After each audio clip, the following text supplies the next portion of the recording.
हाय student, good morning. NMTS की online class में आपका स्वागत है, अभिनंदन है। देखो बच्चों, हम चैप्टर नंबर 24 का अध्ययन करा रहे थे, जिसमें हमारा आज का टॉपिक है ब्लड ग्रुप, रक्त समूह। प्रीवियस क्लास जो थी उसमें हमने आपको चैप्टर का नाम है बेटा रक्त परिसंचरण तंत्र, अर्थात ऐसा तंत्र जो शरीर में रक्त एवं लसिका का परिवहन करता है, रक्त परिसंचरण तंत्र कहलाता है। इसके माध्यम से पूरी बॉडी के लिए रक्त और खाद्य पदार्थों की आपूर्ति हो जाती है, ऑक्सीजन की भी आपूर्ति हो जाती है। इसके अलावा जो भी खाद्य पदार्थ हैं, जो भी भोज्य पदार्थ हैं, उनकी भी आपूर्ति हो जाती है। जिसमें सबसे पहला टॉपिक था आपका रक्त के बारे में भी बताया था कि रक्त एक तरल संयोजी ऊतक होता है, गाढ़ा द्रव होता है। एक स्वस्थ पुरुष में 5 से 7 लीटर रक्त होता है तथा महिला के अंदर 4 से 5 लीटर होता है। रक्त के संगठन की बात करें हम तो रक्त के संगठन में मुख्य 2 घटक होते हैं, एक प्लाज्मा होता है और दूसरा आपका ब्लड सेल्स होती है। प्लाज्मा जो है यह रक्त का तरल भाग होता है, हल्के पीले रंग का होता है, क्योंकि बिलीरुबिन वर्णक की उपस्थिति के कारण, बिलीरुबिन जो वर्णक है उसकी उपस्थिति के कारण इसका रंग पीला होता है। यह कुल रक्त का 55% भाग बनाता है। इसमें से 90 से 92% इसमें पाया जाता है जल, तथा शेष भाग में कार्बनिक और अकार्बनिक घटक पाए जाते हैं। ब्लड सेल्स की अगर हम बात करें तो रक्त की सेल्स होती हैं जो कि प्लाज्मा में तैरती हुई दिखाई देती हैं। ये 45% रक्त का भाग बनाती हैं। 3 प्रकार की होती हैं बेटा, आरबीसी, डब्ल्यूबीसी और प्लेटलेट्स। आरबीसी के बारे में भी मैंने बता दिया आपको कि ये केंद्रक रहित होती हैं, वृत्ताकार होती हैं, डिस्क के आकार की या अवयवतल आकार की होती हैं। प्रारंभिक अवस्थाओं में इनमें केंद्रक पाया जाता है, लेकिन बाद में नष्ट हो जाता है, जिससे इसके अंदर हीमोग्लोबिन भर सके। हीमोग्लोबिन के आयतन बढ़ाने के लिए इसका केंद्रक नष्ट हो जाता है। माइटोकॉन्ड्रिया, गोल्जी बॉडी जो हैं ये अनुपस्थित होती हैं, जिससे इसमें अवायवीय श्वसन होता है। इसके अलावा मैंने हीमोग्लोबिन के बारे में भी बताया था। इसके बाद जो यानी कि डब्ल्यूबीसी हैं ये 2 प्रकार की होती हैं, केंद्रक युक्त होती हैं। इनकी संख्या 6000 से 8000 प्रति mm की होती है। ये 2 प्रकार की जो हैं, एक होती है कणकीय और दूसरी होती है अकणकीय। अगर कणकियों की बात करें तो ये 3 प्रकार की थी, न्यूट्रोफिल्स, इओसिनोफिल्स और बेसोफिल्स। अकणकियों की बात करें तो मोनोसाइट और लिम्फोसाइट। लिम्फोसाइट 2 प्रकार की होती थी, टी लिम्फोसाइट और बी लिम्फोसाइट। इसके अलावा प्लेटलेट्स के बारे में भी बताया था मैंने कि ये छोटे आकार की होती हैं, केंद्रक रहित होती हैं। इनका निर्माण अस्थि मज्जा में होता है, इनका अपघटन प्लिया में होता है। इनकी संख्या अगर देखी जाए तो 1.5 लाख से 4 लाख होती है, लेकिन डेंगू जो रोग होता है, डेंगू बुखार आता है, उसमें प्लेटलेट्स की संख्या घट जाती है। इनका मुख्य कार्य रक्त स्कंदन का कार्य होता है, रक्त का थक्का बनाना इनका मुख्य कार्य होता है। इसके अलावा हमने रक्त के कार्यों के बारे में भी अध्ययन किया था। रक्त के कार्य जैसे ऑक्सीजन का परिवहन, CO2 का परिवहन, खाद्य पदार्थों का संवहन, बॉडी के ताप का नियमन, हार्मोन्स का संवहन, रोगाणुओं से सुरक्षा, घावों की मरम्मत, रक्त स्कंदन, उत्सर्जी पदार्थों के उत्सर्जन में, जल का नियमन और लास्ट रोगों की जांच में या निदान के लिए रक्त का प्रयोग किया जाता है। इस तरह से हमने यहाँ तक आपको ये चैप्टर समझा दिया था। इसके बाद का जो टॉपिक है वो है आपका ब्लड ग्रुप।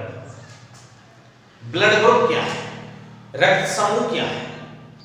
देखो बेटा, हमने रक्त की संरचना पढ़ी थी और रक्त की संरचना में आरबीसी जो होती है तो आरबीसी की सतह पर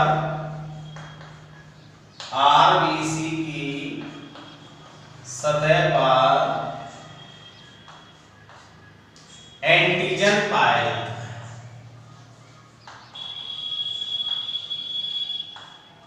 आरबीसी की जो सतह है उस पर एंटीजन उपस्थित होता है। ये जो एंटीजन है, इस एंटीजन की उपस्थिति के कारण व्यक्ति में रक्त विभिन्न प्रकार का होता है, जिसे हम ब्लड ग्रुप या रक्त समूह कहते हैं। रुधिर की आरबीसी की सतह पर एंटीजन पाया जाता है, जिसके आधार पर विभिन्न लोगों में विभिन्न प्रकार का रक्त पाया जाता है, जिसे हम ब्लड ग्रुप या रक्त समूह कहते हैं। सामान्यतः अगर देखा जाए तो एंटीजन एक ग्लाइकोप्रोटीन है।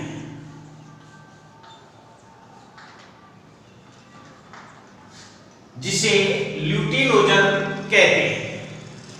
ये जो एंटीजन है, ये जो ग्लाइकोप्रोटीन है, ये प्लाज्मा में एंटीबॉडी बनाने की क्रिया को प्रेरित करता है।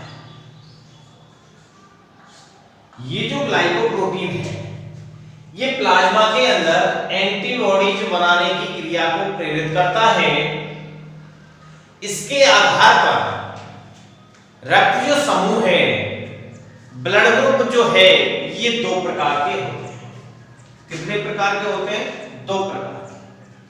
एक है आपका एबीओ तंत्र और दूसरा है आपका आरएच तंत्र। दो होते हैं। दोबारा से सुनिए बेटा, रक्त की आरबीसी की सतह पर एंटीजन पाए जाते हैं। इस एंटीजन के कारण विभिन्न प्रकार के रक्त पाए जाते हैं, जिन्हें हम रक्त समूह या ब्लड ग्रुप कहते हैं। सामान्यतः एंटीजन एक ग्लाइकोप्रोटीन है, जो कि प्लाज्मा में एंटीबॉडी बनाने को प्रेरित करता है। इसके आधार पर रक्त समूह दो प्रकार के होते हैं, एबीओ तंत्र और दूसरा है आपका आरएच तंत्र। अब सबसे पहले हम एबीओ तंत्र के बारे में अध्ययन करें। एबीओ तंत्र की खोज, इसकी खोज लैंड स्टीनर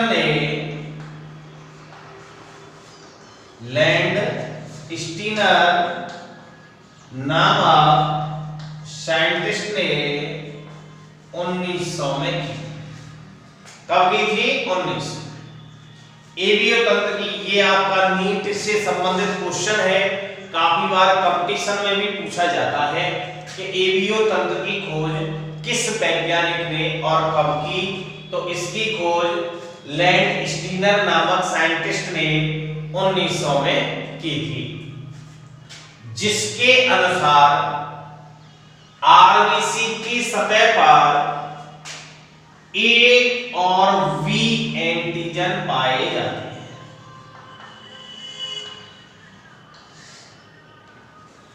इसके अनुसार, यानी कि एबीओ तंत्र के अनुसार, रक्त की आरबीसी की सतह पर ए और वी एंटीजन पाए जाते हैं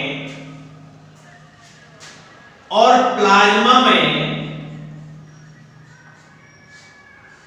क्रमशः बी और ए एंटीबॉडी का निर्माण होता है। ए और वी आरबीसी की सतह पर एंटीजन पाए जाएंगे, जिनके खिलाफ, जिनके विरुद्ध प्लाज्मा में क्रमशः बी और ए एंटीबॉडी का निर्माण होता है। इसके अनुसार व्यक्ति में 4 रक्त समूह, ब्लड ग्रुप पाए जाते हैं। देखिए बेटा कौन कौन से हैं वो, ध्यान से देखना आप।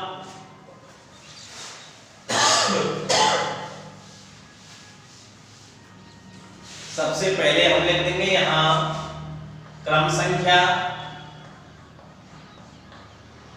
इसके बाद हम लिख देंगे ब्लड ग्रुप,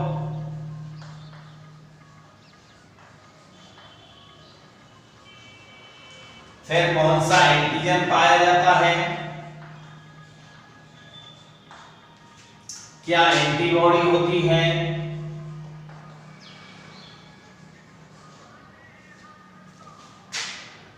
किससे ब्लड ले सकता है,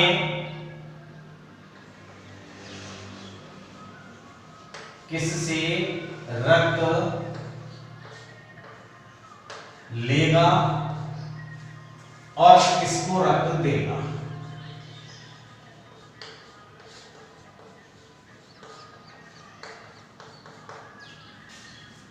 क्रम संख्या हो गई, ब्लड ग्रुप हो गया, एंटीजन हो गया, एंटीबॉडी हो गई, किससे रक्त लेगा अर्थात ग्राही, किसको रक्त देगा अर्थात दाता। 4 रक्त होते हैं, 4 ब्लड ग्रुप बेटा, blood group A, blood group B, blood group AB और ब्लड ग्रुप ओ। एंटीजनों की बात करें हम तो इसके अंदर ए एंटीजन, इसके अंदर बी एंटीजन, इसके अंदर एबी एंटीजन, इसके अंदर कोई भी एंटीजन नहीं होता है। ओ जो ब्लड ग्रुप है इसके अंदर कोई भी ब्लड ग्रुप एंटीजन नहीं होता है। एंटीबॉडी की बात करें तो ए के विरुद्ध में बी, बी के विरुद्ध में ए, इसके खिलाफ कोई भी एंटीबॉडी नहीं होती है और इसके खिलाफ ए और बी, ये एंटीबॉडी हो गई। अब है बेटा किससे रक्त लेगा और किसको रक्त देगा। एबी वाला जो है इसको कहते हैं बेटा सर्वग्राही, तो यहां लिख देंगे हम सर्वग्राही सबसे। और जो ओ है इसको कहते हैं बेटा सर्वदाता, ये सभी को ब्लड दे सकता है। ये सर्वग्राही क्यों है? क्योंकि इसके प्लाज्मा में कोई भी एंटीबॉडी का निर्माण नहीं होता है, इसलिए ये किसी भी ब्लड ग्रुप वाले व्यक्ति से रक्त ले सकता है। और इसको सर्वदाता क्यों कहते हैं? क्योंकि इसकी आरबीसी में कोई भी एंटीजन नहीं होता है, अर्थात वो ब्लड ग्रुप वाली व्यक्ति है उसकी आरबीसी के अंदर कोई भी एंटीजन नहीं पा सकता है, कोई भी एंटीजन नहीं होता है, इसलिए ये अब हम देखते हैं किससे रक्त लेगा। देखो बेटा ए ब्लड ग्रुप वाला जो व्यक्ति है वो ए से भी ब्लड लेगा और ओ से, क्योंकि ओ क्या है सर्वदाता। बी वाले की बात करते हैं तो ये बी से तो लेगा ही लेगा, इसके अलावा ओ से क्योंकि सर्वदाता है। एबी वाले की बात करें तो सर्वग्राही, ये ए से भी लेगा, ये बी से भी लेगा, एबी वाले से भी लेगा और ओ से भी ये है लेता है, इसलिए इसको सर्वग्राही कहते हैं। ओ की अगर हम बात करें तो ये केवल ओ ब्लड ग्रुप वाले से ही अपना ब्लड लेता है। अब अगला है किसको रक्त देगा। देखिए बेटा ए ब्लड ग्रुप वाला ए वाले को तो देगा ही देगा, इसके अलावा ए बी को भी देगा क्योंकि ये क्या है सर्वग्राही। बी वाला बी को भी देगा और ए बी वाले को भी देगा। ये केवल ए बी वाले को देगा और ये है सर्वदाता, ये ए वाले को भी देगा, बी वाले को भी देगा, इसके अलावा ए बी वाले को भी देगा और ओ वाले को भी देगा। इस तरह से ये आपकी सारणी होगी बेटा, दोबारा से सुन लीजिए इसको आप। ब्लड ग्रुप की बात कर रहे हैं हम, तो लैंड स्टीनर नामक वैज्ञानिक ने इनकी खोज की थी एबीओ तंत्र की, जिसके अनुसार आरबीसी की जो सतह है उसमें ए और बी एंटीजन पाए जाते हैं, जिसके विरुद्ध में प्लाज्मा में क्रमशः बी और ए एंटीबॉडी का निर्माण होता है। इसके आधार पर जो ब्लड समूह है वो 4 प्रकार के होते हैं, ए, बी, एबी और ओ। ए ब्लड ग्रुप वाले रक्त की आरबीसी की सतह पर ए एंटीजन होगा, बी वाले पर बी एंटीजन होगा, एबी वाले पे एबी एंटीजन होगा और ओ वाले पर कोई भी एंटीजन नहीं होता है। अब एंटीबॉडी की अगर हम बात करें तो ए एंटीजन के खिलाफ में बी, बी के खिलाफ में ओ, एबी के खिलाफ में कोई भी एंटीबॉडी नहीं बनेगी और ओ के खिलाफ में एबी एंटीबॉडी का निर्माण हो जाता है। अब यहां है किससे रक्त लेगा, किसको रक्त देगा। ए ब्लड ग्रुप वाला जो व्यक्ति है वो ए वाले ब्लड ग्रुप वाले को रक्त देगा, इसके अलावा ओ को भी रक्त देगा, सॉरी लेगा। ए से भी लेगा और ओ से भी लेगा। ये बी से लेगा, ओ से लेगा। ये सर्वग्राही है, कोई किसी भी प्रकार की एंटीबॉडी का निर्माण नहीं हो रहा है। ओ वाला केवल ओ ब्लड ग्रुप वाले व्यक्ति से ही रक्त ले सकता है। किसको देगा, किसको डोनेट करेगा? ए वाला ए को भी देगा, ए बी वाले को देगा, तो ये तो सर्वग्राही है। बी वाला बी को देगा, बी बी वाले को देगा। ए बी वाला है वो ए बी वाले को ही देगा और ओ वाला जो है ये सबको दे देता है क्योंकि कोई भी एंटीजन इसके अंदर नहीं होता है। इस प्रकार से ये ब्लड ग्रुप हो गए बेटा। अब यदि हम एक चीज देखें, ब्लड डोनेट किस प्रकार से किया जाता है, तो सबसे पहले जिस रोगी व्यक्ति को ब्लड की आवश्यकता है, जिस पर्सन को ब्लड की आवश्यकता है, अब जिसको रक्त जो व्यक्ति दे रहा है तो देने वाले का और लेने वाले का रक्त समूह मिला लिया जाता है और उसके बाद में ब्लड डोनेट कर दिया जाता है। लेकिन अगर हमने ब्लड ग्रुप मैच नहीं किया, रक्त समूह का मिलान नहीं किया और एक भिन्न ब्लड ग्रुप वाले व्यक्ति के द्वारा भिन्न ब्लड ग्रुप वाले व्यक्ति को रक्त दे दिया जाएगा तो प्लाज्मा में उसके खिलाफ एंटीबॉडी बन जाती है, जिससे आरबीसी आपस में चिपककर गुच्छेदार संरचना का निर्माण करती है, जिसे हम रक्त समूहन कहते हैं। एक नंबर का क्वेश्चन हो गया, रक्त समूहन किसे कहते हैं? जब किसी व्यक्ति को बिना रक्त मिलान किए रक्त चढ़ा दिया जाए तो उस व्यक्ति के रक्त में या प्लाज्मा के अंदर एंटीबॉडी बन जाती हैं, जिसके कारण आरबीसी चिपककर गुच्छेनुमा संरचना का निर्माण करती हैं, जिसे हम रक्त समूहन कहते हैं। तो ये आपका एबीओ तंत्र था, खोज लैंड स्टीनर ने की थी, 1900 में की थी। और दूसरा है आपका आरएच तंत्र।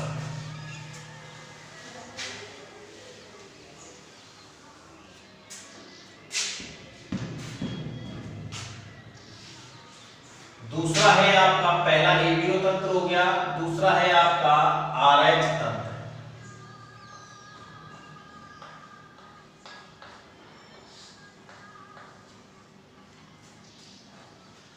आरएच एंटीजन की उपस्थिति या अनुपस्थिति पर आधारित तंत्र।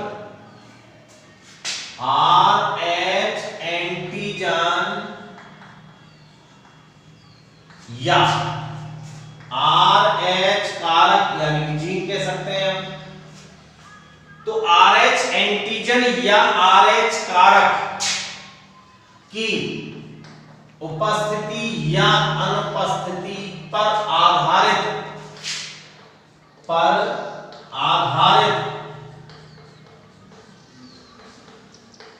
तंत्र आरएच तंत्र कहलाता है। आरएच एंटीजन या आरएच कारक की उपस्थिति या अनुपस्थिति पर आधारित तंत्र RH तंत्र कहलाता है। RH एंटीजन है या RH कारक है, इसकी उपस्थिति या अनुपस्थिति पर आधारित जो सिस्टम है, जो तंत्र है, उसे हम RH तंत्र कहते हैं। RH तंत्र की खोज, RH तंत्र की खोज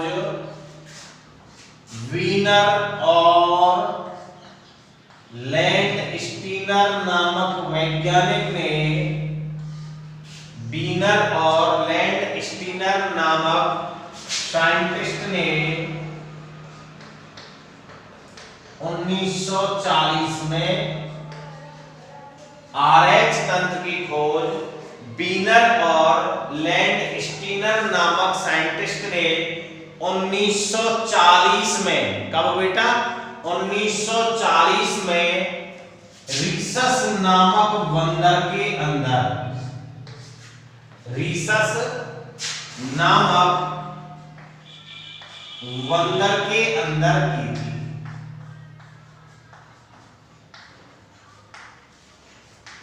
ठीक है बेटा, RH तंत्र के बारे में अध्ययन कर रहे हैं हम। तो RH एंटीजन या RH कारक की उपस्थिति या अनुपस्थिति पर आधारित जो तंत्र है, उसे हम RH तंत्र कहते हैं। RH तंत्र की खोज वीनर और लैंडस्टीनर नामक वैज्ञानिक ने 1940 में रीसस बंदर के अंदर की थी। RH एंटीजन की उपस्थिति एवं अनुपस्थिति के आधार पर व्यक्ति दो प्रकार के होते हैं। RH एंटीजन की उपस्थिति या अनुपस्थिति के आधार पर व्यक्ति दो प्रकार के होते हैं। पहला है बेटा RH पॉजिटिव, अर्थात ऐसे व्यक्ति जिनमें RH एंटीजन पाया जाता है, उन्हें हम RH पॉजिटिव कहते हैं। ऐसे व्यक्ति जिनमें RH एंटीजन पाया जाता है, उन्हें हम RH पॉजिटिव कहते हैं। विश्व में इनकी संख्या 80% है और भारत के अंदर, भारत में 93% RH पॉजिटिव व्यक्ति पाए जाते हैं। RH पॉजिटिव की बात कर रहे हैं हम, तो ऐसे व्यक्ति जिनमें RH एंटीजन पाया जाता है, RH पॉजिटिव कहलाते हैं। विश्व में इन व्यक्तियों की संख्या 80% और भारत में 93% इनकी संख्या होती है। दूसरे हैं बेटा RH नेगेटिव, तो ऐसे व्यक्ति जिनमें RH एंटीजन नहीं पाया जाता है, उन्हें RH नेगेटिव कहते हैं। ऐसे व्यक्ति जिनमें RH नेगेटिव अर्थात RH एंटीजन नहीं पाया जाता है, उन्हें RH नेगेटिव कहते हैं। विश्व में इनकी संख्या 20%, विश्व में इनकी संख्या 20% और भारत में इनकी संख्या 7% होती है। यहां 80-93 था, वैसे यहां आपका 20 एवं 7% होता है। दो चीज हो गई बेटा, RH एंटीजन की उपस्थिति और अनुपस्थिति पर आधारित तंत्र जो है, उसे हम RH तंत्र कहते हैं। RH तंत्र की खोज वीनर और लैंडस्टीनर नामक साइंटिस्ट ने 1940 में रीसस नामक बंदर के अंदर की थी। इसके अनुसार व्यक्ति दो प्रकार के हैं, RH पॉजिटिव और RH नेगेटिव।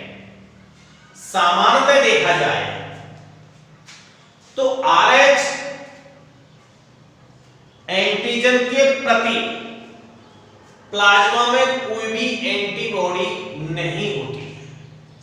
सामान्यतः RH एंटीजन वाला जो व्यक्ति है, उसके अंदर कोई भी एंटीबॉडी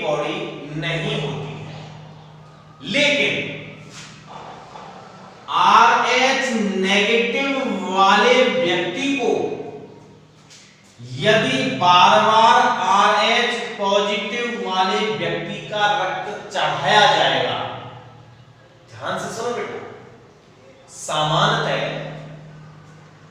RH एंटीजन या RH कारक के प्रति प्लाज्मा में कोई भी एंटीबॉडी नहीं पाई जाती है, लेकिन RH नेगेटिव व्यक्ति को RH पॉजिटिव व्यक्ति का रक्त बार बार चढ़ाया जाएगा तो इसकी प्लाज्मा में एंटीबॉडी का निर्माण हो जाता है, और वो भी एंटीबॉडी क्या बनेगी, RH नेगेटिव, क्योंकि RH पॉजिटिव के खिलाफ में एंटीबॉडी क्या बनेगी, RH नेगेटिव।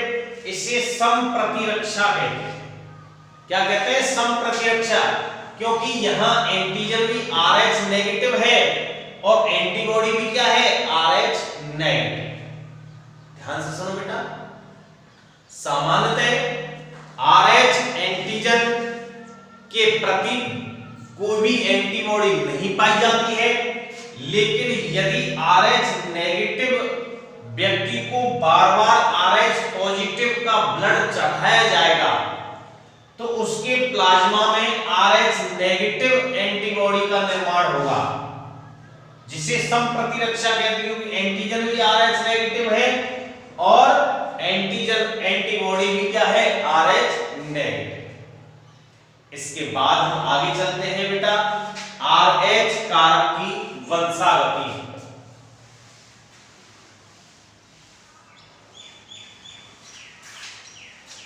RH कारक की वंशागति।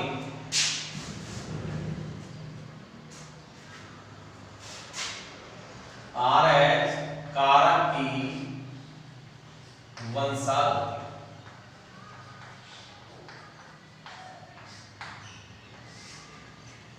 RH कारक की वंशागति की अगर हम बात करें बेटा, ध्यान से सुनिए आप, तो RH कारक वंशानुगत होता है। कैसा होता है, वंशानुगत, अर्थात जनकों से संतति में ट्रांसफर होता है।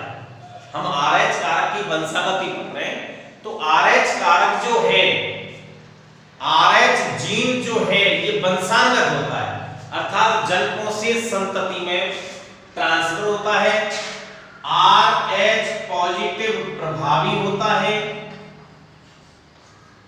जबकि RH नेगेटिव अप्रभावी जीन होता है। RH पॉजिटिव कैसा है, प्रभावी, RH नेगेटिव कैसा है, अप्रभावी। यदि किसी शिशु के अंदर ये दोनों एंटीजन पाए जा रहे हैं, दोनों कारक पाए जा रहे हैं, दोनों जीन उपस्थित हैं, तो RH पॉजिटिव जो कि प्रभावी है, ये अप्रभावी को प्रकट होने नहीं देता। RH पॉजिटिव प्रभावी है, RH नेगेटिव अप्रभावी है। अगर दोनों जीन अगर किसी शिशु के अंदर उपस्थित हैं तो RH पॉजिटिव RH नेगेटिव के प्रभाव को प्रकट होने नहीं देता है। यदि RH नेगेटिव महिला को, यदि RH नेगेटिव महिला RH पॉजिटिव शिशु के द्वारा गर्भ धारण करती है, यदि एक शर्त है या कंडीशन है, यदि RH नेगेटिव महिला है और वो RH पॉजिटिव शिशु का गर्भ धारण करती है, तो उस बच्चे के अंदर एरिथ्रोब्लास्टोसिस फिटेलिस, एरिथ्रोब्लास्टोसिस फिटेलिस रोग हो जाता है। कौन सी कंडीशन पे होगा बेटा ये रोग, जब RH नेगेटिव माता के द्वारा RH पॉजिटिव शिशु के द्वारा गर्भ धारण किया जाएगा, तो उस बच्चे के अंदर एरिथ्रोब्लास्टोसिस फिटेलिस रोग हो जाता है। कौन सा रोग हो जाता है? एरिथ्रोब्लास्टोसिस विटिलिस रोग हो जाता है। अब इस रोग के बारे में अध्ययन करेंगे हम।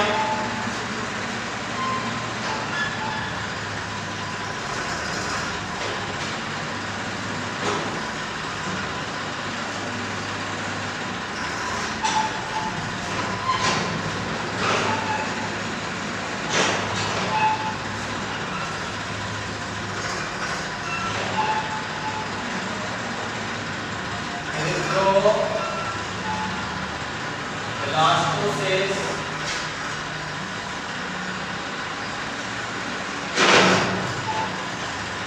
विटिलिस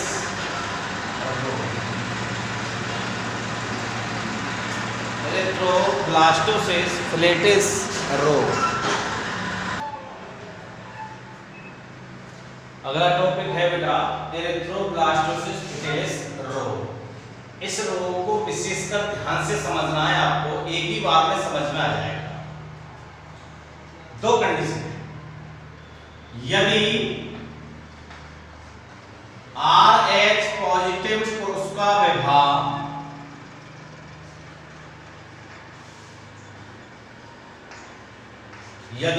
RH पुरुष का विवाह RH नेगेटिव महिला के साथ करा दिया जाए